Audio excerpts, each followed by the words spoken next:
Council to order. I'd like to welcome everyone. See, we have a new councillor there. Hi, Gordy. Welcome. And I believe, will the RCMP council be joining us tonight? Do you know? Oh, you don't know, eh? You haven't heard. Okay. This is a regular monthly meeting, but it's a very significant meeting because this will be the last meeting of this council. And I just want to sincerely thank each and every member of this council for all their contributions over the past 4 years. It wouldn't have been possible to get all the things that we got done over the past 4 years done without contributions from each and every one of you. So I want to thank you all for everything that you've done, and it's really, I really appreciate it, and I really mean that. I think everyone worked hard here, everyone did their homework, and I just hate to lose each and every one of you, but it's in another way. We're going to have some new people coming in. They're going to have new perspectives and new viewpoints and new expertise from different areas.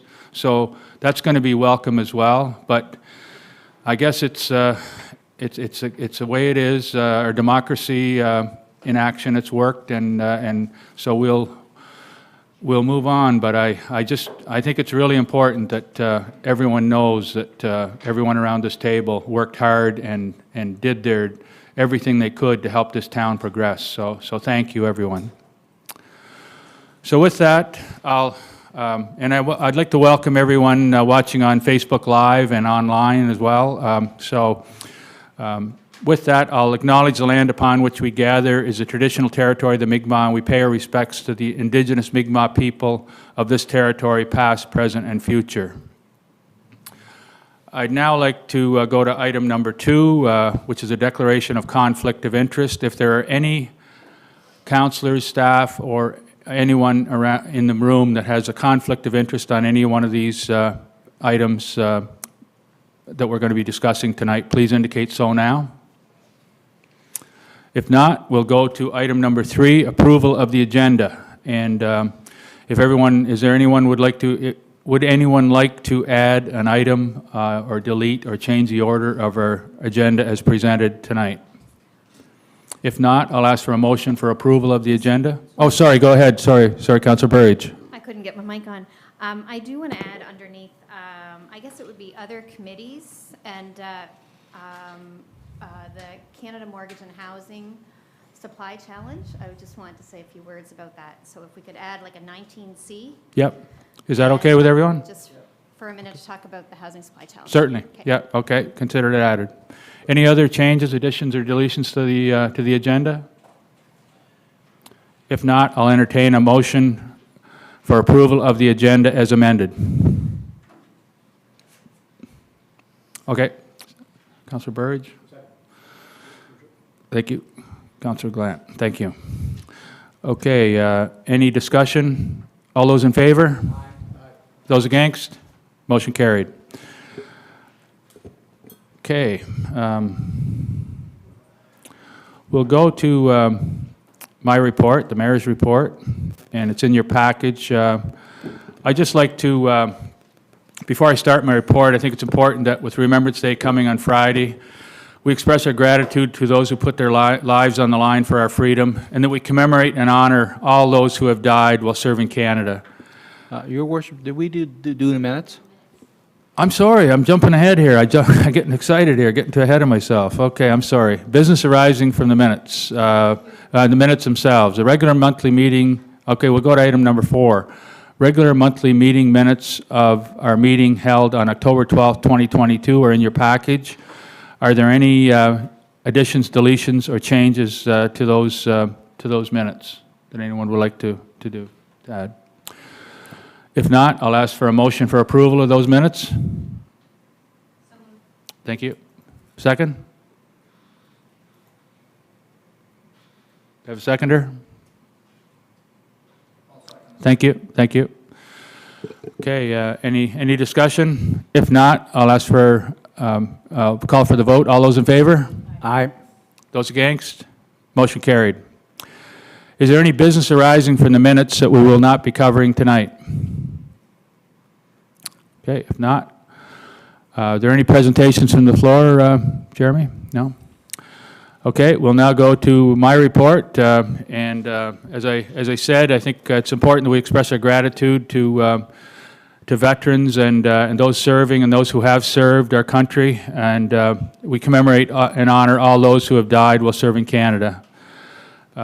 Yesterday, I had the honor of attending a Remembrance Day ceremony at Andrews of Stratford and laying a wreath on behalf of the town, and today we unveiled a plaque here at the let me see if I can get it right, the Veterans Memorial Green, is that right? Veterans Memorial Green, which is the area surrounding the cenotaph. And it was a very, we had the benefit of paying tribute to 6 brave airmen who lost their lives here on PEI. And so I think it's important to really be cognizant of all those who have sacrificed so much for our freedom and the democracy that we enjoy today, lest we forget. The other thing I'd like to do is congratulate the successful candidates in Monday's civic election, and as I said earlier, express my thanks to those who have served on the current council. I think everyone really contributed a lot, and we did get a lot done. I know that Deputy Mayor Clow, he's been here the longest. You've been here for over 20 years? 18 years? Wow, yeah, that's a lot of service and a lot of meetings and a lot of time out of your life, your family's life. But we really appreciate the contribution that you've made, and Councillor MacDonald as well. You've over the past 8 years, you've done a lot of work on the finance file, and you've really added a lot. You've really had some insight into some of the things that were really important, and I really valued your contribution, so thank you very much. Councillor Burridge, I think your leadership of the community campus file, before even you were on council, is something you created the concept, and you carried it through during the time you were on council, and you're going to hopefully continue with being a part of the provincial committee, which is really great, and I just want to thank you for that. Plus all the other items that we covered, you provided a lot of good input, so thank you. Yeah, Councillor McDougall, you've added a lot. I know we've all had some disagreements over the years, and we certainly always maintained respect for each other. And I want to thank you for everything that you've done over the past 4 years. And I really wish you were staying, but unfortunately, I guess you've got other fish to fry. So I'll thank you and wish you well in the future. And Councillor Smith, I think that the work that you've done to get the new emergency services building up and operational, get the fire company in their new facility, and the lease negotiated. I think those were all big items, and I really appreciate all the work you did on that, as well as the other files, the transit file and the policing file. All those were really important to the town, and I really want you to know that it was really important, and I thank you for all your contributions. Thank you for your kind words. So I'll just send out a couple of congratulations as well. RCMP Council. Your Worship, Gail MacDonald? Oh, did he? Oh, disregarding that last comment.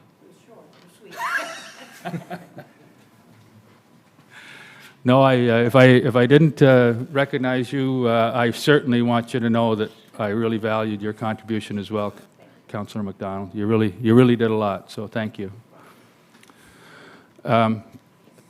Yeah, so I want to congratulate RCMP Constable Kim Dudley on receiving the 2022 PEI Crime Stoppers Police Officer of the Year Award. Also, I want to congratulate Mary Hughes for winning the 2021 Provincial Volunteer of the Year, and that was just presented recently at a ceremony at Government House. So both those two individuals I want to recognize.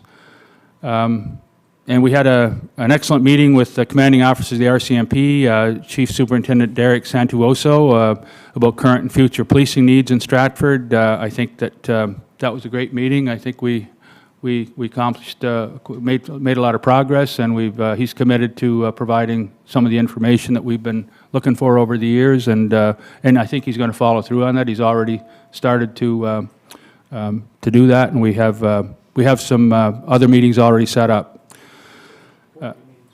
Yeah.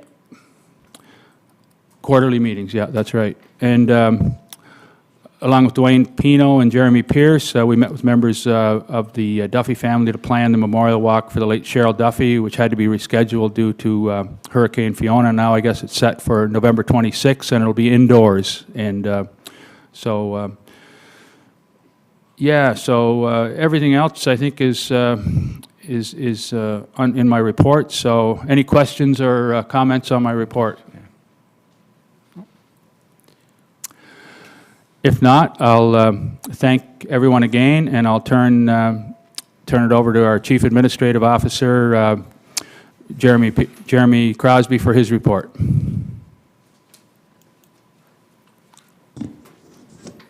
Thank you, Your Worship. My report is in your package. I'll just go over a few of the highlights. We had a HR meeting with a consultant to discuss the building official position. We are having a little bit of trouble filling that position. It's a very competitive market for that, and we need a little bit of advice on how we can actually approach or get someone to fill that position.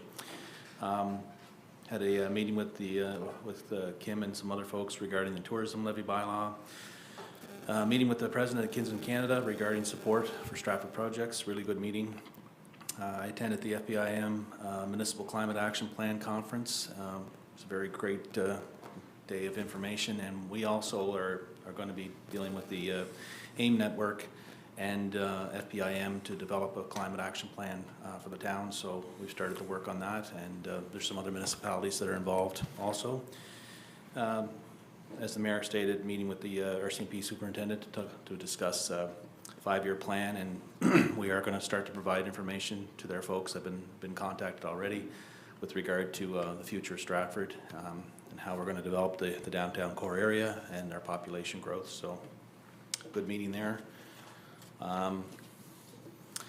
Also meeting with provincial representatives and representatives from the town of Cornwall with regard to the Fiona debris removal program. There was a lot of misinformation until we actually got everybody in the room.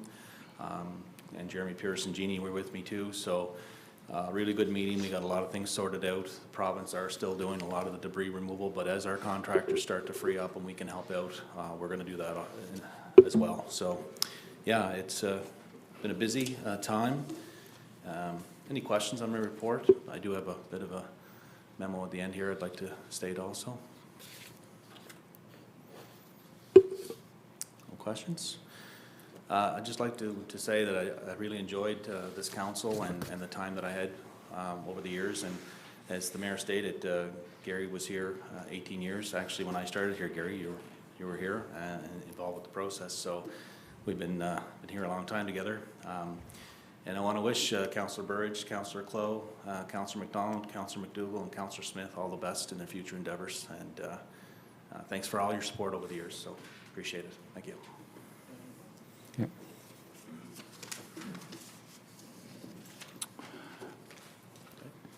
Thank you.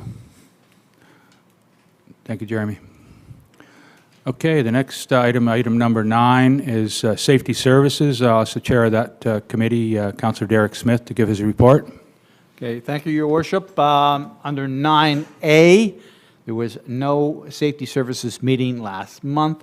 I would expect, if the agenda is full enough, we will have one this month, but seeing that it's going to be a turnover, maybe it will be pushed off till December. We will see on that. Street light reports, nothing to report, Jeremy, on that one? We have a couple coming in the next meeting. So okay. All right, good enough then. And I would expect that going door to door, a few comments were made about street lights. Most of them want street lights, some don't want street lights. So, depends. It wasn't a heavy topic on the door to door. Okay, we'll go on to 9C, the RCMP report. Obviously, the RCMP are not here tonight. Must have been called away to a call. The reports is pretty well standard for the month to month, 15 collisions. We've had 24 tickets written for the month, and that was understandable due to the hurricane that we went through and the calls they had to go on. We had, believe it or not, 98 NSE checks. And the reason I point that out, or excuse me, 92 NSE checks. The reason I point that out is because 92 people didn't have to make 2 trips across Charlottetown. They got to go to the police department in Stratford. So it saved them time and money and, of course, gas. Well-being checks for the month, there was 9. Other than that, it's pretty well standardized. Unless there's any questions, we'll move on. Haven't heard none. Humane Society is report is in your thing. Again, for the 48 months that I've been here, Humane Society is pretty well standardized for the month. They do a great job for us, and I certainly hope they'll continue on in the future. Unless there's any questions, we'll move on. Okay. Transit. It's been a long 4 years in transit. We've come a long way, people, and I certainly hope it continues because, again, once again, I see the transit buses in Stratford are full, transit buses in Charlottetown are full, and the numbers are good, and the future of transit looks positive. There's a different number of reasons, provincial government incentives, our programs, and, of course, the price of gas is also a factor. But I certainly hope that transit catches on and continues on for the future. And unless there's any questions, we'll move on to 9F. One last thing about transit. 3 or 4 years, I never got transit into Ward 3 like we should have. And that was always a B with me, but we tried different things. It just didn't happen. But the new council should be made aware of it, that the people of Ward 3 technically are not covered by transit, and they pay for that service. So we should consider that initiative in the next council. All right, fire company report. It's pretty well standardized for the month. Of course, the Fiona hurricane was a big factor. I would note that the call-out fund for the year has gone way over budget, and that is understandable because of all the calls and fires they went on to. We did have a meeting with James Ellsworth and Minister Fox in regards to new equipment and the fire department, and they were very receptive about the fact that we had the equipment and were willing to share it with other fire companies across the province, and it kind of made some indications of more stuff in the future, although they didn't quite say it. And unless there's any questions on that, I have one little statement at the very end here I'm going to read out to everybody. Any questions on the fire department? That is the shortest one I've had in 48 months. Okay, I just want to thank all the committees that I served on. The RCMP for their dedication, the fire company for their professionalism, Transit for their services, Humane Society for their dedication, Citizens on Patrol, great group of people, and of course, my Safety Services Committee. I wish them all the best in the future. They're a good group of people, and they should do well in the future. Of course, I have to thank everybody on the staff for putting up with me for the first 6 months, for sure, because I asked some questions I shouldn't have asked. But no, thank you very much for your service to me, and I did appreciate working with everybody. I want to thank all the council members for their service. You'll be missed. I had some good times, and it was fun. Congratulations to the mayor and Councillor Gallant on your re-election. Well done. Well done. And I want to welcome 2 new members of the council. And the only thing I'll say is welcome to the game that we call politics. All right? And the people who did run and or considered running and didn't make it, thank you for your opportunity to get out there and talk to people. That is my final report. Thank you. Thank you, Councillor Smith. As I said, you've added a lot. Your perspective is always very well respected, and it's always very creative. You've always looked at things from, as everyone does around the table, but your perspective is really something that I think is oftentimes a new way of looking at things that no one thought of. So I appreciate your creativity and your ideas and everything that you've added to the discussion over the years. Just as a footnote, my wife and I have started a new endeavor called retirement living. Good for you. Okay, thank you again, and we'll now move on to Recreation, Culture, and Events. I'll ask the chair of that committee, Councillor Steve Gallant, to give his report. Thank you, Your Worship. For the month of November, start off with planning. The town was actively working with consultants on two major development projects for the town, the site engineering for the community campus and the boardwalk engineering for the waterfront. So the town would expect both site engineering projects to be tendered in the new year.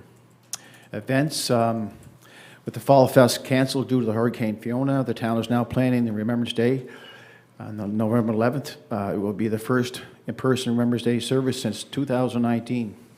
The service holds a special place in the hearts of many Stratford residents. We are honored and once again be able to host Remembrance Day in service in the Veterans Memorial Green this November 11th. The service begins at 10:45 a.m. and led by Sergeant Retired Debbie Reed and joined by Karen and Jim Spears with the address from Julie Pelsier Lush. We invite all residents to come to the town center for the service and reception that follows. With the oath of remembrance, they shall grow not old, as we that are left grow old. Age shall not weary them, nor the years condemn. At the going down of the sun and in the morning, we will remember them. We will remember them. Following Remembrance Day service, with focus shifts to the holiday season planning. Christmas in the Park is scheduled for Thursday, December 1st from 6 p.m. to 7:30 p.m. at Robert L. Cotton Park in Stratford. We'll play host to the free family movie, The Santa Claus, on Friday, December 2nd in the gym, beginning at 6:30. We have plans are in place for the Santa Claus motorcade to visit Stratford neighborhoods on Saturday, December 3rd. As an arts and culture is in our package, all adult art programs begin in early October and are being offered in the fall season. And we'll skip down the Stratford Youth Center and Council.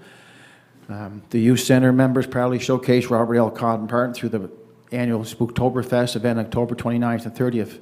I had the opportunity to attend that, and it was done exceptionally well by Tanya, Rachel, and Dwayne, and there was a big turnout. Of course, the weather was fantastic on that Saturday and then Sunday, and it was great to see all the kids in the trick-or-treats and using Cotton Park, and especially after the Fiona. So it's great that everybody got cleaned up and had a great time. Approximately 50 people attended the movie in the park, 600 navigated the trick-or-treat trail, and 300 braved the haunted trail. Special thanks to 29 youth volunteers who planned and volunteered throughout the event. Spooktoberfest also included a home decoration contest which was judged by Stratford Youth Council. There were some great homes decorated throughout the town of Stratford. This November 26th, we have the Cheryl Duffy Memorial Walk. Had to be postponed in late September due to the hurricane. The new date will be on November 26th indoors at Stratford Town Center Gymnasium Walking Track. There are currently 65 people pre-registered at this time as members of teams with registration being accepted until the day of the event. The Youth Center members will be helping with the Remembrance Day ceremony on November 11th, and will once again be running the Town Center drop-off site for the Stratford area food drive on Saturday, November 19th, 9 a.m. to 2 p.m. The Stratford Youth Council and Youth Center will once again be looking to sponsor some families in need over Christmas holidays. The center continues to have strong participation number and with new members joining every week. Currently, there are 52 registered youth members enjoying clubs and activities such as Youth Council, Youth Executive Committee, Youth Engagement, Drama Club, Art Club, Newspaper Club, Dungeons and Dragons, and movie nights. Of course, the programs, at the end of it, the conclusion here, the programs, the town has partnered with tennis players to offer new tennis training program for youth and adults. The program is being offered in partnership with tennis instructor Brian Hall and operates early mornings and some late afternoons. The pickleball community hosts the Garth Matthews Memorial Pickleball Tournament on October 15th. The annual event is growing by year and recognizes the pickleball efforts of Mr. Matthews as he was worked tirelessly to get the now popular game in Island gyms. The gym recently hosted the PEI's best badminton players on October 21st to 22nd. The two-day badminton event anticipates more players and more days in the coming years as the sport continues to experience growth in PEI. And of course, the Stratford 9-hole disc golf course was used to host a fun and disc golf event on Saturday, October 29th. And thanks to the Stratford resident Jacob Smith for coordinating this event. And I'd like to add to, was just talking to the Recreation Director, Jeremy Pierce. He met with the James family yesterday with Mike and Todd and Melissa. And of course, we all know Harry James, a great active member of the community who passed away there. The children took about 3 to 7 totes of lights from the residents, and the rest of the lights were donated to the town of Stratford. So Wow. it's pretty nice of the James family, and it was pretty emotional, and it was pretty nice of the whole family doing that. And of course, we'll use the lights and the cotton full immersion with, and it's gonna be nice putting the lights up and remembering Harry. That's great. Yeah. That's absolutely great. Thank you. Thanks for your report. Any comments or questions on Councillor Gallant's report? I just had one comment. The movie night, it was as cold as it was today, and there were 50 people. They're pretty hardy people here in Stratford because they stayed for the whole movie. Those 50 people stayed for the whole movie. And the second thing is my wife and I went through the scary trail there, the Spooktoberfest trail, and it was actually scary. It was pretty well done. Yeah, that was excellent. No, it was great to see, and I made the comment, it was the first time without rain. Usually every event we had rain, right? So it worked out really, really well. Yeah. Any other comments or questions?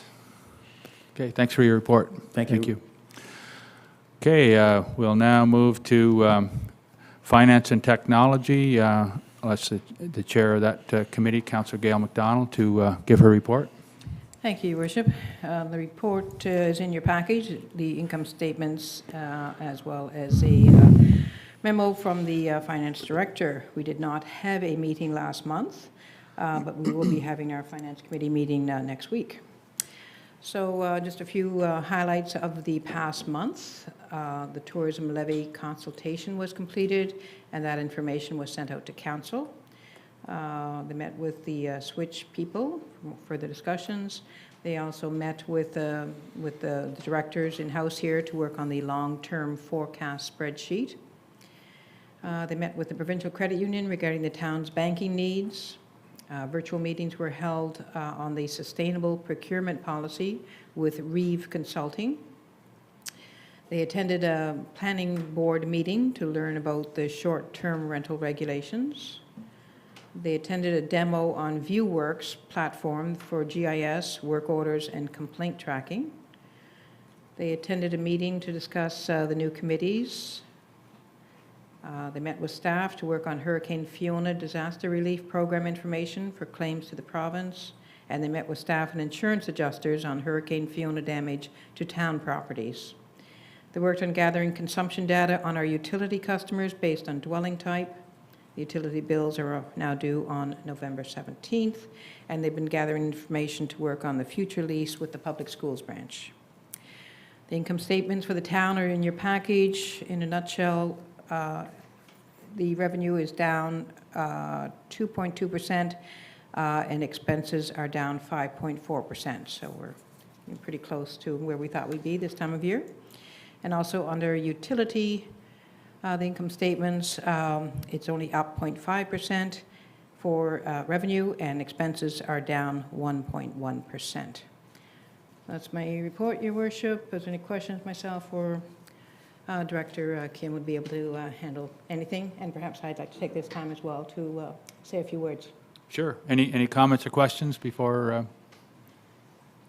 No comments or questions, and please proceed. Thank you. I want to thank the residents for their faith in me for the past 8 years.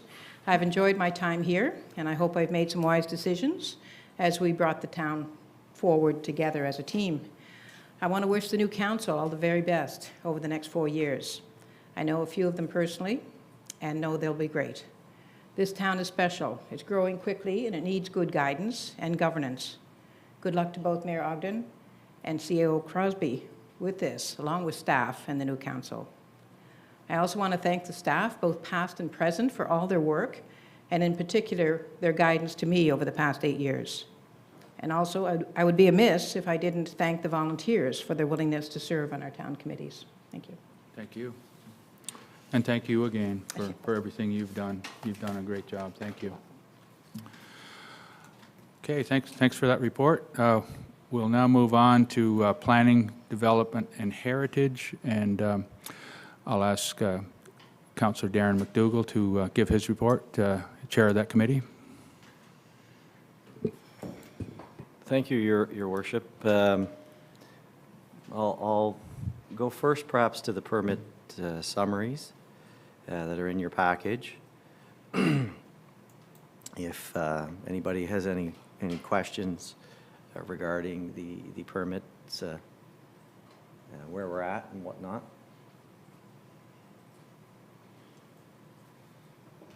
Would you suggest, Kevin, that we are in line with where our expectations are? You don't see anything falling off? I mean, the economy being what it is and interest rates and whatnot, but as far as permits that you're seeing, everything is still staying the course?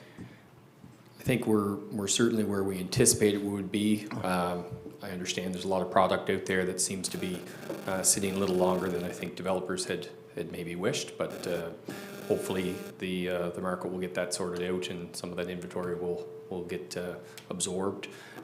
Certainly seems to be a lot on the go for next year already, with a further expansion of Kelly Heights subdivision and additional commercial projects that are being talked about. So all indications are we're going to continue on fairly strong development numbers at this point. Yeah, good, thanks. We'll go to just some highlights of our meeting that we had on November the 1st, where our group met. Just to get back here.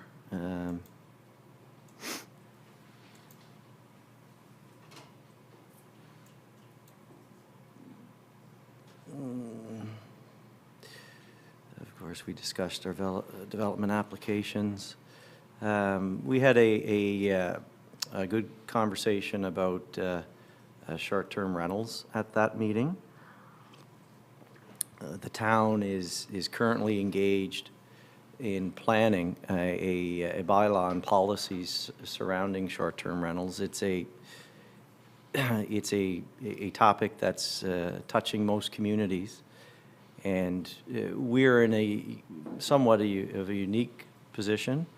I don't believe it's generated the issues that it has in Charlottetown quite yet, but anticipating that it will, the best way to approach it is to have regulations and bylaws in place. Our planning department have a lot of resources to rely on. Other communities have engaged short-term rental bylaws and policies that we are currently, or they are currently researching to ensure that we do find that balance of allowing opportunities for visitors to stay within our community, given the fact that we do have a limited number of hotels and other units available. So we had a very robust discussion about that. Our planning will dedicate, I'm guessing, a lot of time to this.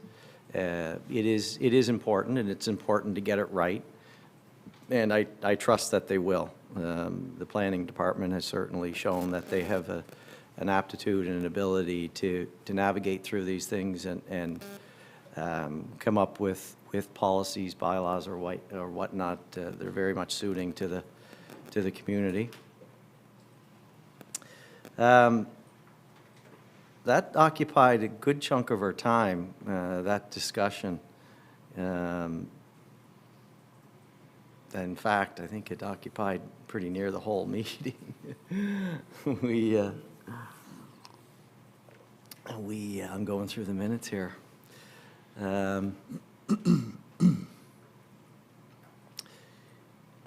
Yeah, I don't believe beyond that we had much time for other discussion. The tourist levy was on the agenda, and we had Kim there from finance. to engage in a discussion regarding the tourist levy. Currently, it's a levy that other municipalities in the island have long introduced. It runs around 3% is the levy that's imposed, and those funds, part of our discussion was how do we then, first we impose it, how do we then use those funds? Where are they earmarked, or where are we allocating those for? So that was discussed. Kim offered her input, and that pretty much highlights our last meeting. If anybody has any questions. Under your notes of under 6A, report from the Director of Planning, just want an update in regards to the public meeting on the 23rd of November, the grade group, 7 o'clock. Is that meeting being held here?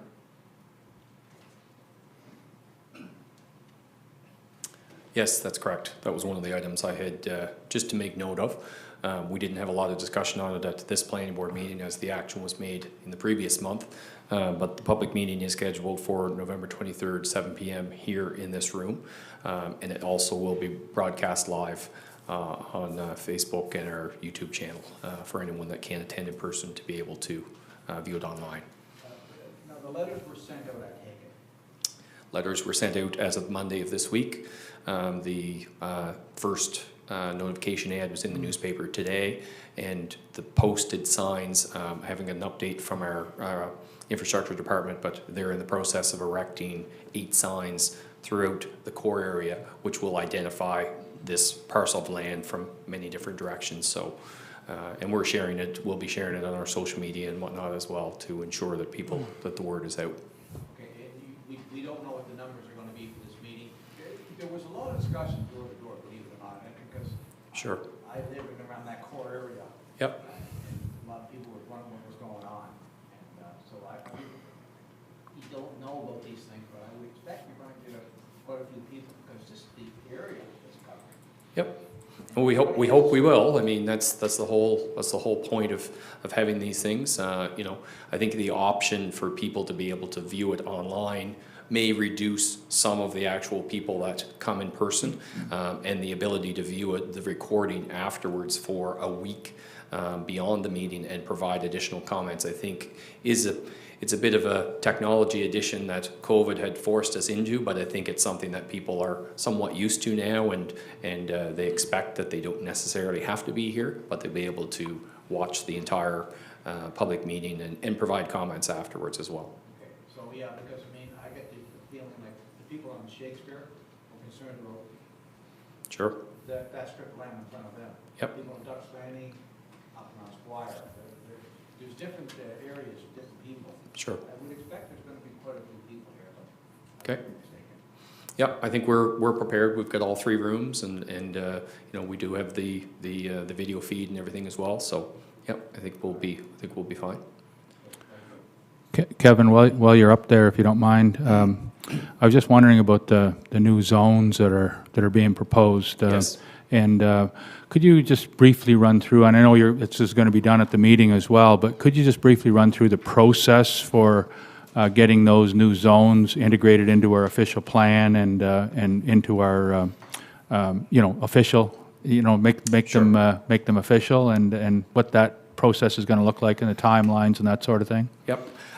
So the beginning part of the process is the application that was brought forward was discussed at planning board. Planning board made a recommendation to council and to call a public meeting, and council called a public meeting at the September meeting. That meeting was scheduled for November 23rd. We're in the midst of doing the notification by letter to households within 150 meters of the subject property. We're posting signage on the property in 8 different locations, running 2 different newspaper ads. One was in today, and another will be in not this Saturday, but the following Saturday, just prior to the actual public meeting itself.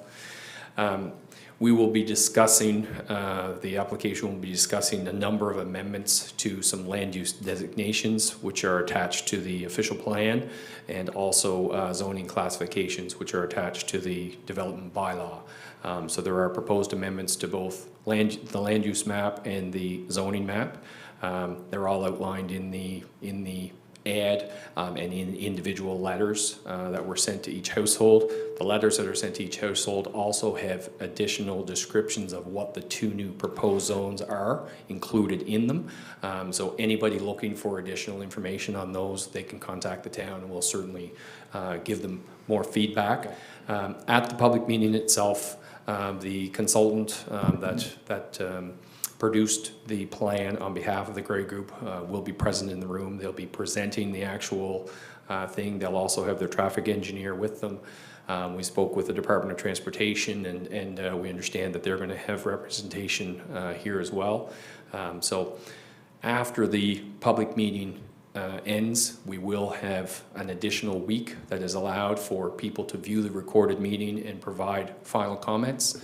Then those final comments will be brought back forward to Planning Board and Council for a recommendation. With the change in committees, we do not expect that will happen until January. So there will be some delay time between the public meeting and any recommendation that comes forward to Council, which I think is a good thing. I think it's a big file, and people will need some time to be able to think about it. And if there's questions about any particular thing for traffic or anything like that, then it'll give an opportunity for answers to be prepared. And so for the bylaw amendment, it would have to go to 2 different council meetings, so it would probably be, the committee would probably make a recommendation in January. It would have to go to the February council meeting for first reading, and then... It could go to the January council meeting for first reading. Okay, okay. If it's all going to depend on if the committees are in place in time. Planning is early in the month in January, so we just have to ensure that the committees will be finalized and selected. So Yeah. it's possible it may end up in February for Planning Board and the first reading of council. I'm not entirely sure. So time management is going to be an issue, because that's also budget time, and the meetings for budget are usually at least weekly, so we'll be busy. We'll keep you here in the evening. It will, it's a normal process for any rezoning or official plan amendment. There'll be a recommendation from Plan and Heritage Committee following the public meeting itself, and then council will meet and deliberate on first reading at one meeting, and then the following month they'll meet again, and there'll be a second reading and adoption if first reading passes. Okay. And then from there it goes off to the minister for their approval. Okay, thank you. Kevin, one last thing. Is there a sign-up sheet for the people to attend the meetings, or is it going to be? There's no restrictions in place now, so we don't have an actual sign-up sheet because we don't have any COVID restrictions in place. So we will be able to accommodate up to 100 people in this room seated, which we've had in here before. So we're hoping that will be sufficient. Thank you. Any other comments or questions for the Director of Planning? Okay, thank you. I just had a comment. I was just concerned, Kevin, Councillor Smith said, if the numbers are more than 100, do we have a plan B, like I was thinking the gymnasium, so on, with there's a couple of screens on each side so people can see? We don't have the ability to just quickly move to the gymnasium. We have the audiovisual equipment in this room for everything to be recorded. We do have the ability to That's what I thought. Broadcast into the lobby if we needed to for additional overflow space, but no, if we go to the gym, we have to bring in full camera equipment, and we've chatted about this, and that's what this equipment was put in this room for. So we're confident. We've had large public meetings before, and they've been held in this room, so I don't anticipate that there'll be any issues with that. Yep, no problem. I haven't had a large one in my council, but this will be the largest yet. Thank you. Yep. I just have one quick question before we leave planning. I know there's been a lot in the go in planning, like a ton of different things, and I'm just wondering where the official plan review stands right now. Yeah, Kevin? One of the items that we're waiting for was the actual housing demand study, Yeah, the regional housing demand study, which just is Just came hot out. off the press and hasn't actually been distributed yet. So we've had some discussions about when that will be distributed. So that was the one item Okay. that we needed to wait for to finalize, so we can actually incorporate some of the projections that are in there into updating our population projections and whatnot within our plan. With what's happening with the Grey Group, I suspect we will probably wait until that process is through to see if there's any additional changes that will happen. So it's unfortunately pushed the delay in the housing, the regional housing study has pushed us from completing it in 2022, and we hope to complete it in 2023. Perfect, yeah. I saw that they put out a brochure, like a 2-pager with highlights from the housing needs. Yeah, it was included in the planning package Yeah, this yeah, month as that well. must be where I saw it. Yeah, Yep. maybe that's where I saw it. Yes. So, yeah, it'll be interesting. It'll be a good tool for you guys, for sure. Yeah, thanks. Okay. Any other comments or questions? If I could, Your Worship, I just wanted to note about the Heritage Committee's unveiling today of the additional interpretive panel. A lot of work goes on behind the scenes with the committee, a lot of research and whatnot, and really added to the unveiling today to have Mr. Carlham available to come, who was an eyewitness to the actual plane crash, and tell the story of being a school-aged boy who witnessed the actual crash, and him and Jack Farquharson were the two first people to be on the scene. So I think it really helped tie the whole thing together and really personalize it. And anyway, I just want to say thank you to all the people that worked on that. It was a really, really good project. Yep, thank you. Your Worship, if I could just say just a couple of things. It is my last meeting, my last bit of commentary. Thank my fellow councillors and you, Mayor, for a very rewarding 4 years on council. Certainly learned a lot. There are challenges here within the town that both council and staff are up to. This next 4 years particularly, I think, is going to be maybe the most demanding on council and staff that the town has ever had. That being said, I won't be part of it. Unfortunately, my life has been too chaotic to commit to running in this past election, but what I have comfort in knowing is particularly the staff that we have employed here. My biggest takeaway from 4 years was their abilities, their work ethic, collectively as a group, and as a resident now, the town of Stratford. It's very comforting to know that the people, many of whom are in this room right now, are going to be responsible for helping shape this community, and in particular the next 4 years. Obviously, councillors like Gary Clough, who have been here for 18, yourself, Gail, who's been here for 8 years, have had a significant role in bringing the community to where it's at. There's a new crew that's coming on board that I think are up to the challenge, and again, it's to me the most significant challenges that this community will face will be in the coming years, the next few years particularly. But again, very comforting for me as a resident to know that the staff that we have on board to answer to this challenge are exceptional people and exceptional workers, and that is one of my biggest takeaways from my time here with the town of Stratford. Thanks, guys. Thank you. And thanks for everything that you've contributed as well, Councillor McDougall. Going to miss you.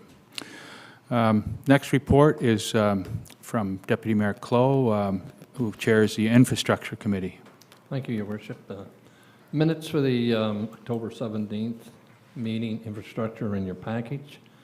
A lot of that meeting was on Fiona with cleanup and debriefing going forward.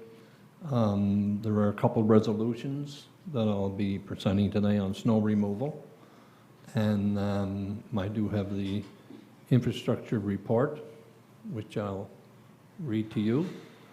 The infrastructure staff remains very busy with the ongoing cleanup and repair work resulting from Hurricane Fiona.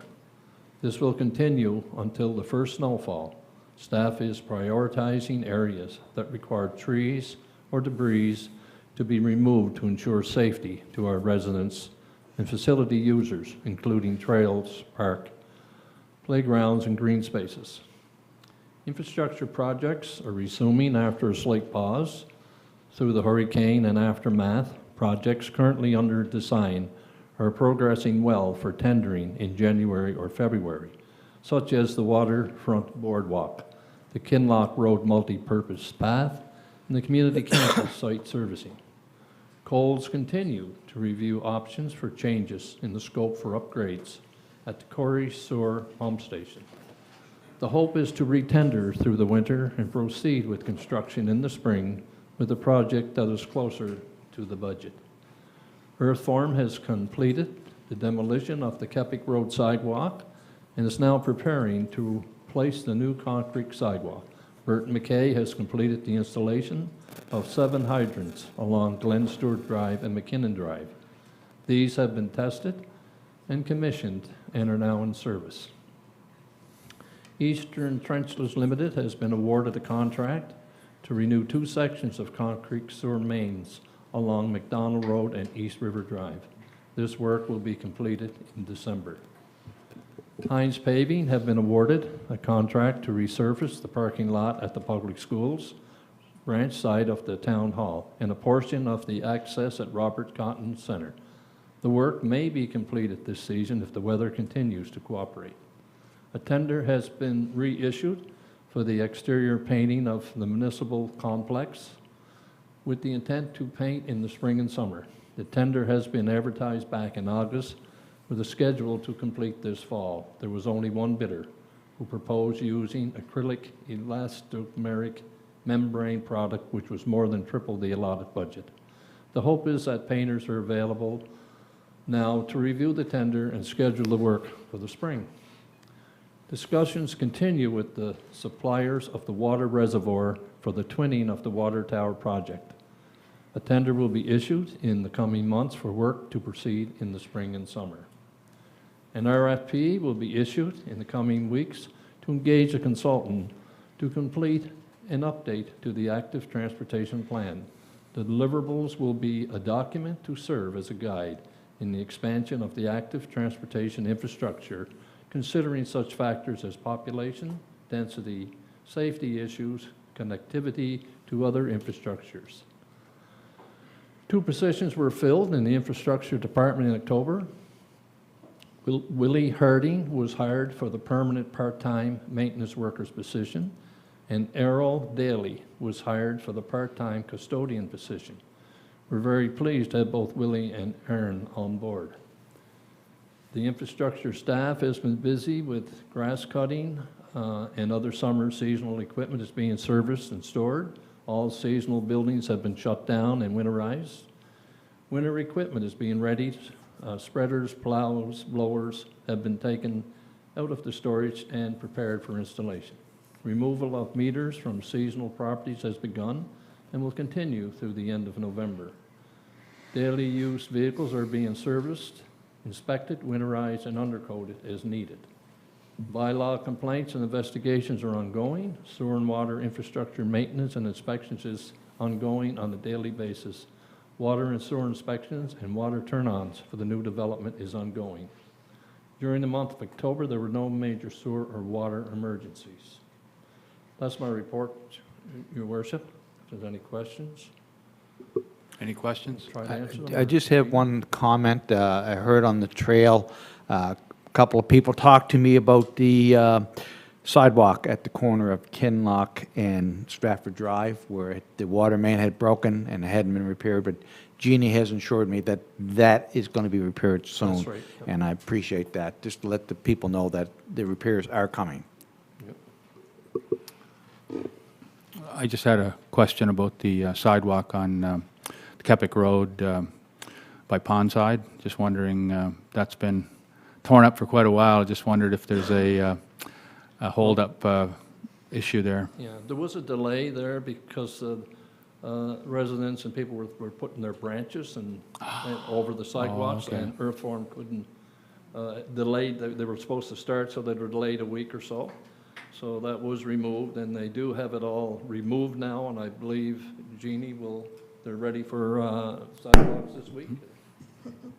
Yeah, no, you're absolutely right. There was a bit of a delay after the storm. Okay. As contractors were busy with cleanup everywhere. Now we are unfortunately at the mercy of the contractor's schedule to have them come back and complete the work. They are going to be on site tomorrow to make an adjustment to one of the sanitary manholes that is within the work zone. And then beyond that, they'll be able to start forming up the work for the concrete. So Oh, we're that's hoping great. to get them back there very soon and get the work done. Okay, thank you. You're welcome. Any other comments or questions? If not, please proceed with your resolution. First resolution is number INC 008-2022, snow removal contract, sidewalks, trails, and active transportation corridor. Whereas tenders for snow removal, including HST for sidewalks, trails, and active transportation corridors, were received as followed. You don't want me the hourly rates are in the package before you. Do you want me to read all them, or are we okay? No. And whereas McCray Backhoe and Trucking submitted the only tender bid for sidewalks, trails, and active transportation corridor, be it resolved that McCray Backhoe and Trucking be awarded the contract for snow removal from the town sidewalks, trails, and active transportation corridors for the calendar year 2022, 2023, and 2023 and 2024, with the option to extend the contract for 2 additional seasons. This resolution bears the recommendation of the Infrastructure Committee as discussed at a meeting held on October 17, 2022. So moved. Seconder? I'll second, please. Thank you. Okay, discussion. Just as an observation, do they have anything in their contract? Like, the price of gas is fluctuating so badly these days. Do they have something in there like, here's our cost, but if the price of gas goes up, we're going to be charging you this? I better ask, Jeannie better answer that one. Because it seems to me like the price of gas is not a couple of cents anymore. It's 20 cents. We do not have that included in the contract, is the short answer. Maybe something we should have included because of what is happening.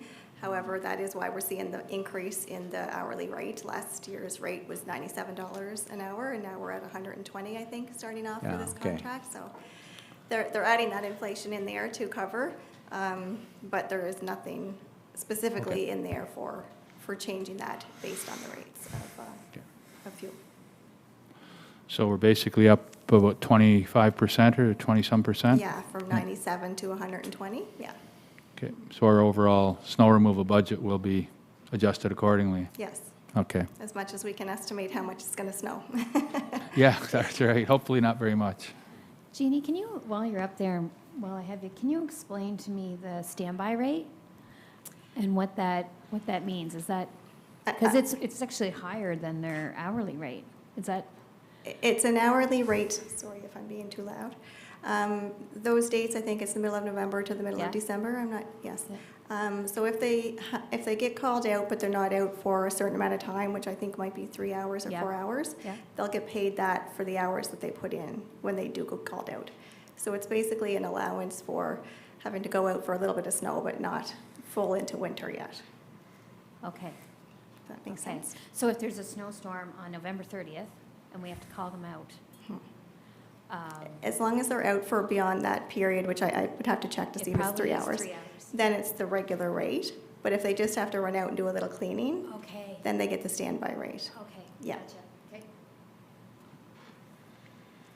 Any other comments or questions? Just too bad we didn't have more bidders on this and just had the one, so. Yeah, but I think, I understand that the costs for snow removal across the board have gone up quite substantially. Yes, absolutely. Big time, yeah. I think even the individual drive, I know mine went up $100 this year. Yeah, wow, wow. Yeah. And is this the outfit we had working for us in past years? This is the same Same contractor, guys? yes, from in the Okay. past. Yes, yeah. They do a great job, Yeah, yeah. they did do Yeah. a good job, yeah. In the past, they did a great job, and we know their work, and we're happy with them. Okay, if nothing else, I'll call for the question. All those in favor? Aye. Aye. Aye. Those against? Motion carried. Thank you, Your Worship. The next resolution is number INC 009, 2022, snow removal contract, town utility and senior properties. Whereas tenders for snow removal for town utility and senior properties were received as follows. They're in on the resolution. And whereas PD Construction had the lowest overall tender for all properties combined, be it resolved that PD Construction be awarded the contract for snow removal from town utility and senior properties for the calendar year 2022, 23, 23, 24, with the option to extend the contract for 2 years. This resolution bears the recommendation of the Infrastructure Committee as discussed at a meeting on October 17, 2022. So moved. Do you have a seconder? I'll second. Thank you. Discussion? The rates are in your package there to have a look at, so. So just wondering why they go to fixed rate as opposed to hourly rate. What's the difference between, The main difference between the two contracts is with the sidewalks, it can vary very much with how much snow we get, I guess, throughout the winter, and so hard to really put a fixed rate value on that. These sites are very specific sites for snow clearing, so easier to estimate. It's a very good question. I'm probably not giving the best answer. That's just the way the contracts have always been done. The parking lots or sites have been fixed rate or a lump sum, and the sidewalks have been hourly rate. I don't know Okay. if Jeremy can allude to that or add to that a little bit more. Share a little bit more. With the sidewalks, when we originally had the contract started, we wanted them bare down right to the concrete, and in order to do that, we didn't have a lot of salting operations at that time. So they couldn't estimate how many trips they would have to make to actually get everything bared down to bare concrete because of insurance regulations and such. So we decided on an hourly rate in order to get tenders put in.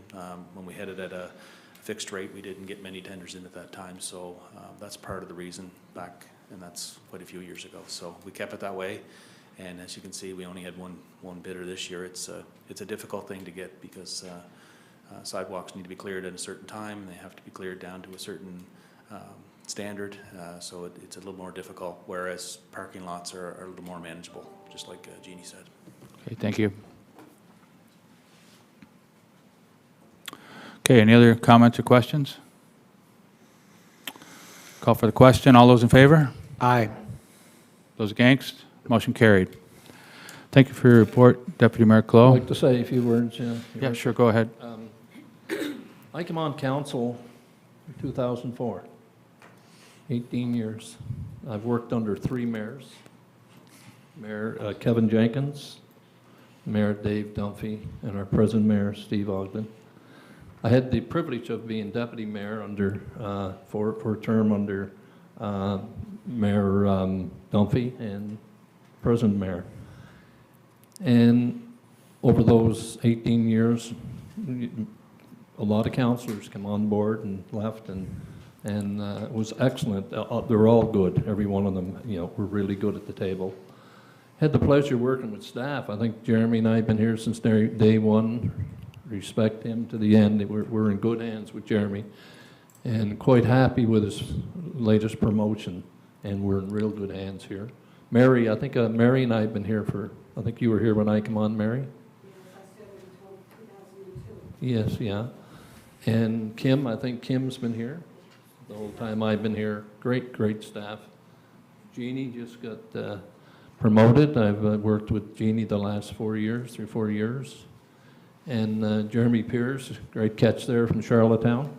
Congratulate Jeremy on your promotion to Deputy CAO. In good hands. We're in great hands. We're in great hands here. And Wendy for all the work you do. And Kevin, I think Kevin's been here as long as I have. Longer. Yeah, probably. Probably longer. But we are in good hands. And going forward for the next 4 years, it's going to be exciting. I wish I was here for it. I tried. But with the Gray Group coming on, with the core area, and what they're bringing to this town, it's exciting. It's going to be interesting, and there's going to be a lot of talk around the table. And, you know, the population's probably going to explode, I don't know, but it's going to be big. The more you bring in, the more people will come here. The school, you know, we worked so hard in the school over the number of years, finally getting the senior high. A lot of, when I was at the door, was wondering why senior, not junior. It just made more sense to them for junior, but we're getting a senior, and then we'll go for our junior high. But when I look back, you know, like, I think when I became a counselor, I think there was only a little over 4,000 people in Stratford, and I think we're 12, 13 now, or more, you know. And the accomplishments that we've made over those years with the councillors, mayors, and staff. Look at our waterfront right now. I was sitting in Friendly Pharmacy this afternoon while my wife Eileen was in at the pharmacy, and I was looking over, and the way the sun was shining was on the waterfront, and the green grass was just standing right out there, you know. And I remember when Clifford Lee was mayor of Charlottetown, and I was working with the city police, and I used to always say to Clifford when I was in his company that the nicest thing about the Charlottetown waterfront was the view of Stratford. And I still go along with that. And he used to get a kick out of that. We went back and forth at different occasions with that. But I want to congratulate you, Your Worship, for your going forward for the next 4 years. My partner here, Councillor Steve Gallant. Congratulations, Steve. Thanks, Gary. And all the new councillors coming on. I think we've done well with the new councillors. That you got your work cut out for you. I know you'll do well. You're in good hands. You've got direction from all the directors, and they'll steer you in the right. And it's going to be quite a learning experience for the first 6 months. And I think we all know that from coming up through the ranks, that it takes a while. It's a learning experience, but you're going to be in good hands with the staff here. So I guess I just want to say thank you, and I enjoyed my time here, and perhaps I'll be back in 4 years. I never give up. So thanks for allowing me to speak. Thank you. Thank you, Councillor Clow. Just as a footnote, seeing that Gary Clow is my friend, but from what I understand, when you started here, T-Rexes were still walking the earth. I think the one thing that this council and you in particular, because you were in the infrastructure chair, will always be remembered for in the history of Stratford is the solving of the wastewater odor. Yeah.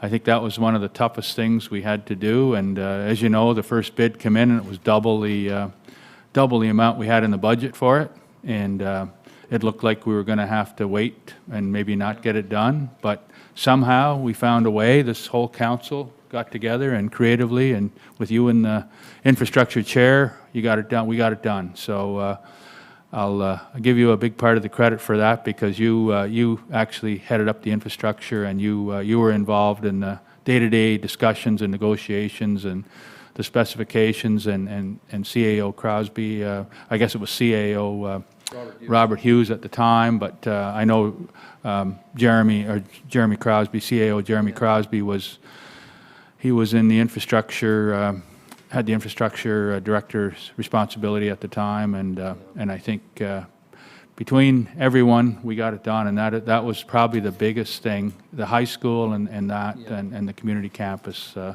I think, because that opened the way for the waterfront, and it opened us up for development. I think there was a lot of reluctance to come to Stratford before that, and now the door is wide open. So thank you for that, and thank you for all your other contributions as well. Thank you.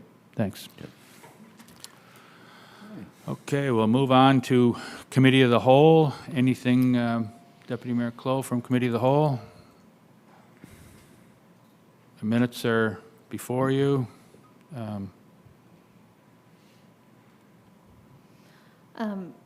I do have a question on the Committee of the Whole. The big discussion there was the community campus alignment. And I'm just wondering, has anything progressed on that? I don't know, Jeannie or Jeremy? heavily involved, Jeannie more than me, but we did get word today that they're still negotiating with the landowner there, and that's the Okay. final piece of the puzzle that we're Yep. trying to get solved. What we were told is it's up into the higher ranks now for Okay. decision-making, but we're pushing along and trying to get that information, but it is a piece that we're trying to get before we finalize things. But we will get the tender out this winter and be ready to go in the spring, even if we have to start at one end rather than the other, so.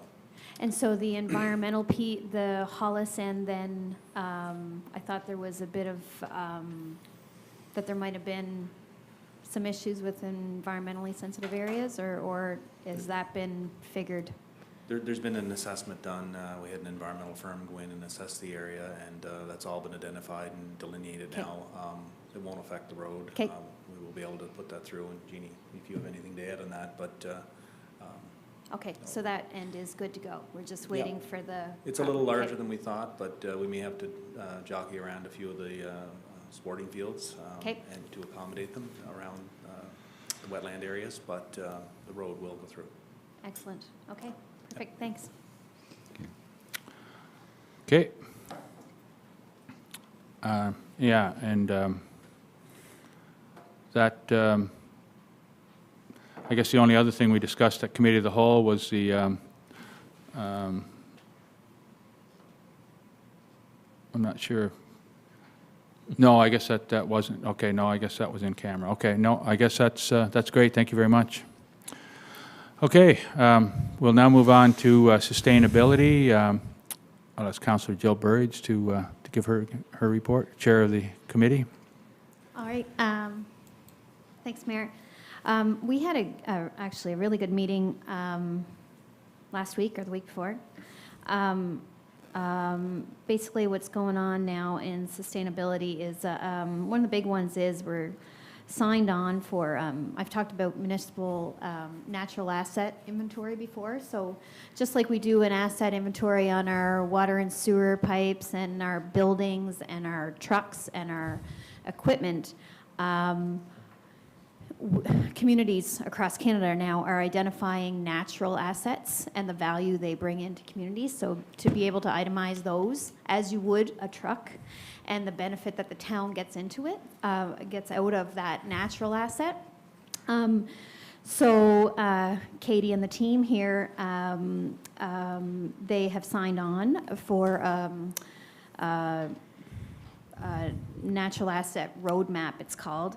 And basically, we have all our natural assets in an inventory now, but what this is going to do is it's going to take our inventory and look at integrating all those natural assets that we have in the town and integrate those into our plans and practices and everything that we do from here on out. So I think that's an excellent step. So this particular program is going to allow for us to do that. So that's a big one.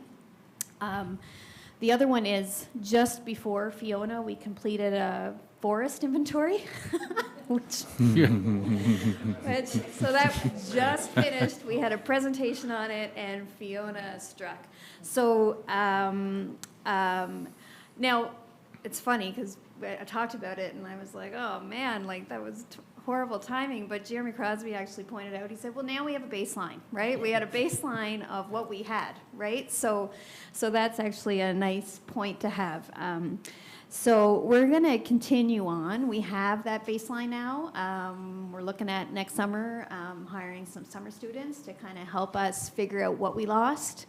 So that it will continue on. Sustainable procurement, Gail kind of mentioned in her finance report. She alluded to that, but the town is looking at a sustainable procurement practices and how we can go about that. Our community energy plan continues to be worked on. And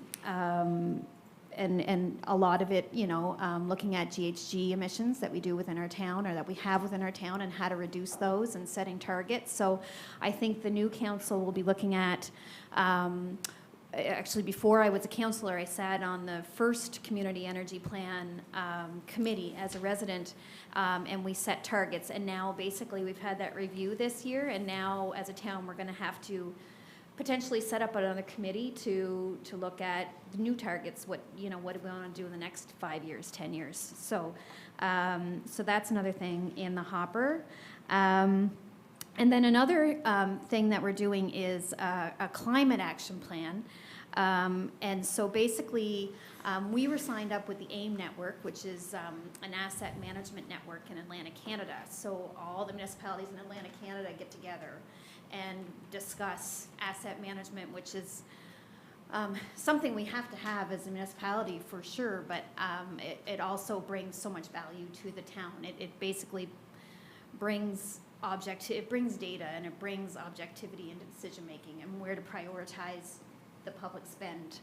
So, so basically, FPEIM and AIM Network are getting together, and they're working with communities. How many communities in PEI? 4? 3 or 4. Where Stratford's kind of almost looked at as the leader in this group. But basically, it's looking at our asset management and how to integrate a climate lens into it. So basically, looking at everything we build from here on out is built to climate change standards, right? It has a little extra lens put into it so it can sustain things like Fiona. So, so it's a great deal because we paid $1,900 to sign on, and we basically are going to have access to Atlantic experts in building this. So it's a fantastic opportunity for the town of Stratford, and I'm excited about it. Think Stratford, so sustainability on that. Actually, I'll stay on the environmental side. Tree plantings was another thing that came up. We've had our tree planting programs in place. Basically, what they're looking at is the tree planting program that we had the last couple of years. Residents could come and say, I want a red oak, or I want a white birch, or whatever in my front lawn. But they kind of identified that maybe we should be looking a little closer at maybe soil types or the actual site, and maybe identifying which tree is going to do best in that particular lot or area of town. So they're really looking at that, and also looking at types of trees that, you know, with a climate change, looking at things with a climate change lens now, trees that are a little bit more robust and can hold up to certain things. One resident member, was reading about trees, and he said red oaks are one of the toughest. Their root system are one of the most robust root systems that will withstand most anything. And so they will be identified as a tree of interest, right? Because their root network is deeper and more integrated. So they're just putting a little bit, they're digging a little deeper on the tree planting program and what they can do better there. And then on the other side, on the economic side, the Think Stratford radio campaign continues on, and it was identified that it's a really good deal for us and for the companies in our town to promote what they do and the Think Stratford campaign. So that's going really well. And signatory request policy we're developing. Basically, the town gets a lot of requests to say, you know, to sign on to certain things or put a stamp of, you know, town of Stratford supports this. And it basically, the town just it's kind of hard because it's kind of, it loses meaning when you're just stamping everything and signing everything, right? This policy would kind of throw it back to the person asking for that and saying, why do you want us to sign on and what does it mean? And puts it more in their court to come through with a bit of a proposal of why we should sign on to that. So I think it's a good thing. It makes what we do sign on for a little more meaningful. So a lot of stuff actually at the last meeting, so that was good, but that's the brunt of it. If anyone has any questions, fire away. Thank you. I'd just like to make 2 observations. I agree with you that radio ads do work. They give us a very positive image within the province. The switch program, I won't talk about switch, but I'll talk about heat pumps and solar panels. Of course, you walk around, you notice them, and it's unbelievable how many people have them. And not one person I talked to said, I'm sorry I bought them. They're all happy that they got them, that they seem to be working. And I never had one neighbor complaining about the noise from them, like I can't get to sleep at night. everybody's happy with these products, and it's unbelievable how many people have them and how many people are planning on getting them. So, yeah, congratulations. Sustainability has done a good job for 4 years. Thank you. I think just your last item there about signatories, I think it's important that people understand why we would give it back to the requester or whatever, and it is because when the town of Stratford gets involved and signs on to something, we don't sign on just for the sake of signing on. We sign on to really be an active participant. In other words, to get in with both feet and really be involved. And it's in order to do that, you have to understand, you know, why we're doing it and what we will add to the discussion and really pick and choose the ones that we can and we should that line up with our goals and with our priorities. Yep. Anything else with regard to sustainability? Yeah, I think you've Jim, done.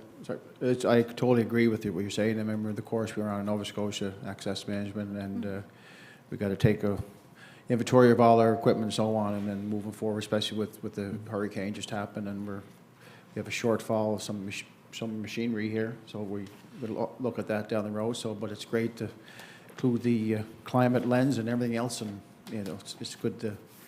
That's good work. Yeah. Yeah, and I'm looking forward to the post-mortem from the hurricane to see what the lessons learned are, and you know, what we need to do in the area of sustainability, local capacity, and self-sufficiency, self-reliance, and to have things here that we need without relying on outside sources, because as we learned, they're not always available. I know some towns, Worship, they have access committee, like our recreation committee, they have an access management committee, you know, and I know we were talking earlier about emergency committee, very popular too, right? We had that meeting with the Dr. Jane there, so Yeah. some of those, there's really good information there. Local emergency response teams, Yeah. yeah, that's a really good model. Yeah, Yep. yeah. I'd like to pursue that if we can. Okay, well, thank you, Councillor Burridge. As I said earlier, you've added an awful lot to our discussions, and you made a tremendous contribution. I just want to thank you from the bottom of my heart for everything you've done. Thank you. Thanks. I was going to wait for my final comments. I have to speak to the CMHC Housing Fund, so I'll hold my comments till then. But but yeah, I mean, I echo what everybody else is saying here. It's been a great run. I'm having a bit of FOMO. I'm having a bit of fear of missing out right now. I am going to miss it. I loved it. I loved working with all the staff, truly. Everyone says we're in good hands, and we totally are. And, you know, I couldn't say enough about you guys. So all the best to everyone. But I still have to speak again, so. Okay. Absolutely. You get two shots at it, okay. Okay. That'll be a bit. I'll say another bit. Okay. If there are no other comments or questions, then we'll move on. Okay. The next committee is the committee I chair, Accountability and Engagement. There is no meetings. We're going to retool that committee, and I believe there's a terms of reference that has been, it was looked at by the Accountability and Engagement Committee a few months ago, I guess, and I think everyone provided input on it, and I think we've got that ready to go for the new, I think we're going to call it Intergovernmental Affairs. Is there anything, Wendy or Jeremy, you wanted to say about that?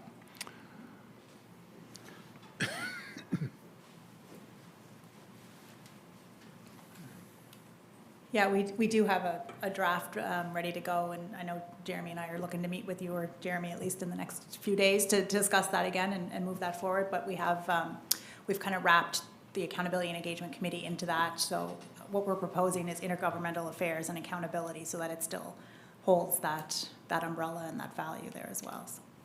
Yeah, and just so everyone understands what that is, it's the sort of the performance measurement for the town corporation or for the whole town. What we've got a number of measurement indicators or performance indicators that we've identified, and we measure on an annual and I guess biannual, on a regular basis. We look at updates to those, and also look at new things that need to be looked at. And the other side of it is that's the accountability side. The engagement side is is something that you've been excellent at, and that is, Wendy's been excellent at, and that is engaging the public in all of our decisions and getting input with regard to things that are being considered by council and by staff, and through our website and through all our social media and every other communication tool that we have. So thanks a lot for what you do, Wendy. Thanks. Okay, we'll move on to any questions on accountability and engagement? If not, we'll move on to human resources. There's no report there. No report? Okay, thank you. Number 18, inquiries by members of council. Anything any member of council would like to inquire about? Any of our items that we've covered? Okay, if not, we'll move on to other committees. Stratford Seniors Complex. I have no report, Your Worship, but everything is good there. Everything is working well. Yeah, I had a great meeting. I know there's Yeah. a number of things that I'll be discussing with CAO Crosby to talk about some of the things when I spoke to people there Yeah. that you know we can look at addressing. Yeah. So, but thank you for all your work with regard to that committee. Thank you. The next is a Community Campus Implementation Committee, and that's Councillor Jill Burridge. So if it's okay, I'm gonna kind of, I guess I can do that one first. Okay. So the Community Campus Implementation Committee really, and I think we just have to wind that up truly. Right, for the last, I don't know, 6 to 8 months, it's been in the hands of, we had committee meetings to kind of give direction and set out what we want the campus to look like in the end, and what our vision is of the campus, and set some policy around who gets in and who doesn't. But in the last 6 to 8 months, it's really been in the hands of engineers. Jeannie has been handling it, and on our end, we have our consultant, CBCL, that's been working with it, and it's all been in correlation, and we work with the provincial committee that I sit on as well, the Stratford High School Planning and Construction Committee. So that's been a great relationship between the town and the province on this project, and you know, it's worked fairly well. But anyway, it's so that continues on. But yeah, as far as the committee and that we had put together, I think we do probably, I don't know, either have to wrap that up until all this engineering is done, and then when the road's built and people start to come in, and we have more discussions on the rec center and recreational pieces that are going to go in, that you'll probably reinstate the committee at that point. I would guess, but that'll be up to the next council. Yeah. Yeah, the focus has been on the high school to this point, and now that the design is getting close to being finalized, the time for input is past. Like, we don't need input. We'll need input when we do the rest of the campus. There will be, from the provincial standpoint, there will be, like, they are just in the early design pieces right now. The architect's working on it. There will be public consultation at some point by the province to show the designs to the community and that kind of thing. That will happen at some point. Okay. But not for a little bit yet. And it won't be under our jurisdiction. And it won't be under our jurisdiction. So, okay. So that's where that sits. As a lead-in to the new agenda item that I see there on the CMHC Housing Supply Challenge. Okay. If I just roll into that, when I was going door to door 4 years ago in Ward 2, we were big, and we were right in the middle of, and Mayor Dunphy at that time, and I and a bunch of people were together trying to get a school to Stratford. And it's funny, Gary, you bring that up, because we thought a junior high was of the more urgent piece. And when you ran all the projections and you ran all the data, actually the high school was the piece that needed to be addressed first. What I will say is new projections will be coming out in January again, and I would be shocked if junior high need isn't going to be emerging soon. So as a town, we do have to have that on our radar. We have the land now for it, and I think there will have to be advocacy at some point for, very soon, for a junior high, and we have a shovel-ready site for it. So, but the projections that the PSB does will be coming out. Typically, they come out in January, so I'll be on it. I'll be checking it out. I'm sure I'll be calling you. But I think that is something that we do have to start, for sure. But the province has to declare a need, and they have to identify the need first, but we just have to be sure we're ready for it. So yeah, when I went around, it was K-12 school infrastructure, it was planning, which I had a keen interest in, ramping up active transportation always, the ponds, the restoration of the ponds, which we should be seeing happening in the next year or so, right? It got delayed, but it's happening. And of course, Rosebank traffic calming would be probably the other one. But taking all those pieces out, the planning side, when I came in and became planning chair, I got to see how that process works up front. I learned a lot from Kevin and his team, and they're fantastic. Went through a couple of tough rezonings, what came out of that was like everything followed the process and stuff, but you could tell that people walked away from that process and no one was happy sometimes, right? It's a tough one. Which kind of led us to this Canada Mortgage and Housing Supply Challenge. And what it is it looks at that pre-development in a community and what can be done to make that better. And, you know, what was identified was the residents that were involved, they had real concerns. And I think that they walked away feeling like they weren't heard sometimes, right? Because you have policy too as a town that, some of these developments, they fit the policy that's there, right? So they get through. So this supply housing challenge has like 4 components, and a big one is planning and the planning process and looking at it and our zoning regulations. And then a big piece is education and community engagement. So we're going to educate the community and we're going to give them tools on planning in town, and we're actually going to build a virtual platform. We're going to mine data from a lot of different places. So residents, council, staff, everybody can use this tool that has real data in it that can bring objectivity to these decisions, truly, and give people a greater sense of what these developments will look like down the road and how it'll affect the community. So I think this is a fantastic thing.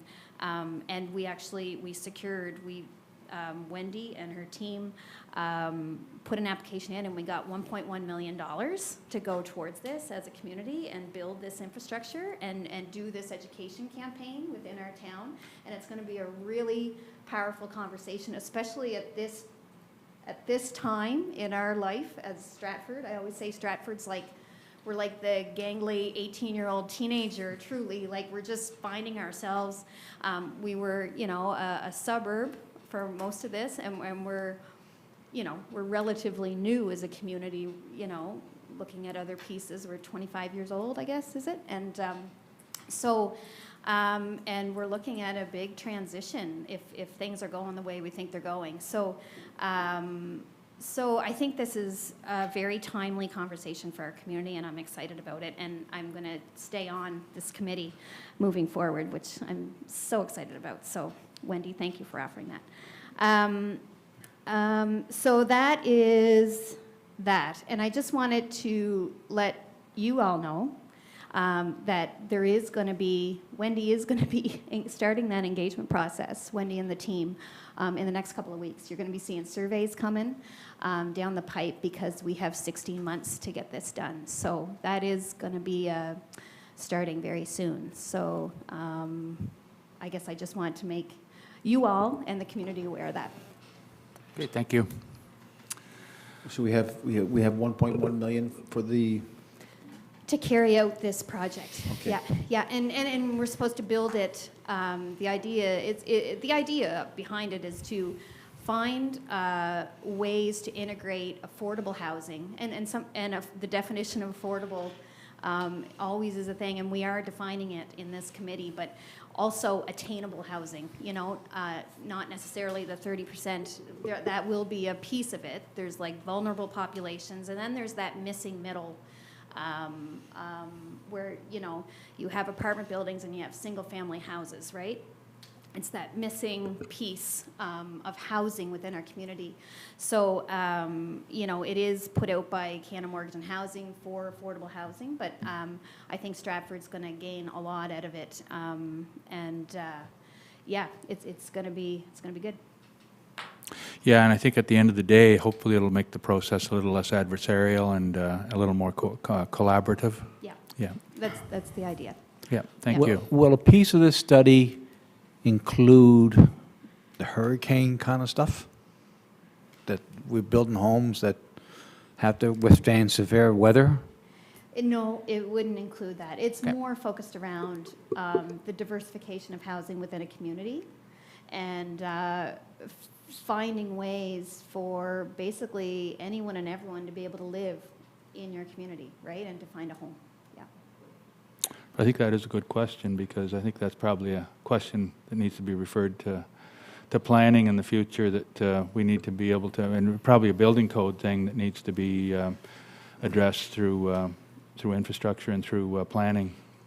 Actually, that was on the radio today. That's right. There was on was the radio listening to it. today. So there was engineers that are trying to make their advocacy groups trying to change the building code to incorporate more of this. Like one piece was the weakness they find in houses is roofs come off, right? So there's engineers working on ways to actually, you know, they call it like seat belts. Hurricane for the trusses. roof. Yeah, and strapping roofs a little more securely to the frames, that will come through your building code piece and the Engineers Canada, I suppose. They were trying to keep it at a level cost. Jill, I was listening to it too, but they're saying 30% more for Wow. that, just to, you know, but they're trying to keep it level, yeah, Yeah. moving forward. Yeah. Okay, thanks again. We'll move on to appointments to committees. I guess we'll be doing a lot of that in the next council meeting, but for this meeting, we obviously aren't appointing to anyone to a committee that's going to, committees are all ending on November 30th, so there'll be new committee members being added in the next, over the next month. A question to Wendy. What's it look like? Are you going to get some more blood in, or new blood in? Is there, like... Just from a quick scan of the applications that have come in, there's a great mix of both, of people who are staying on, whether they're moving to a new committee or wanting to stay on the one they're on, so we have some of that continuity, but also some new names that have come through with some great experience and background. So we're just kind of starting that initial process at a staff level to kind of look at those and start to kind of plug them in, but lots of great names Okay. on there, so, That's good to hear. yeah. Okay, any proclamations, Jeremy? No proclamations? Any other business that anyone would like to bring to the table at this time? Your Worship, I failed to mention Dale McKagan. I'm looking at Dale down there, and Dale was, I was here when Dale was Director of Planning. Yeah. And did a great job. He took a bit of a break and is back, and I'm really happy that he is back, because what's coming forward with the Grays and other businesses in the town. And so far in the last year that you've been here, I've been so impressed with his reports and his presentations that he's taken on. And I'm sure, Kevin, he's a big help to you. So thanks for saying yes to coming back, Dale. Thanks, yeah. Well, you call going to the province, taking a break? Okay, on that note, I just want to say, as before we end, that this is 48 meetings that we've had, I believe, close to about 48 meetings we've had since this council started 4 years ago. And I believe most of the people around the table have been here for every meeting pretty well. And maybe people missed one or two through 2.5 years of pandemic and a couple of hurricanes. It's been quite a ride, and lots of great decisions, and lots of great discussions and debates and arguments. But at the same time, as I said earlier, we always maintained respect for each other, and all our discussions were always civil, and for the most part. Anyway, thank you all very much, and with that, I'll call for a motion for adjournment. So moved. Thank you.